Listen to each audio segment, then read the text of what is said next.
नमस्कार, मी इंद्रनील चितळे. चितळे बंधूमध्ये मी पार्टनर आहे.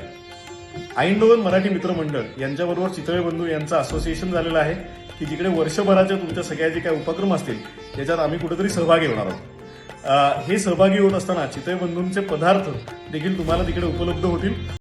ते करण्याकरता आमचे नेदरलँडचे जे डिस्ट्रीब्युटर असतील ते तुमच्याकरता तिकडे विविध पद्धतीने तिकडे अवेलेबल राहतील की ज्याच्यातनं तुम्हाला ज्या डेली नीड्सच्या गरजा आहेत त्याचबरोबर सणासुदीच्या ज्या गरजा आहेत त्या आम्हाला पूर्ण करता येतील. मला कुठेतरी कॉन्फिडन्स आहे की ज्या पद्धतीने ऐनडोन मराठी मित्रमंडळ एकत्रित येऊन एक चांगल्या पद्धतीने काम करतंय, या असोसिएशन मधनं एकच वर्ष नाही तर येणारी कित्येक वर्ष आपल्याला अशा पद्धतीने एकत्र राहता येईल. व मला खूप अभिमान वाटतो की मराठी भाषिक लोक एकत्र येऊन युरोपमध्ये काही ना काहीतरी चांगले पराक्रम करत आहेत. तर त्या दृष्टीने तुम्हाला सर्वांना शुभेच्छा व येत्या हिंदू वर्षाकरता तुम्हाला सर्वांना अजून मनपूर्वक शुभेच्छा. थँक्यू.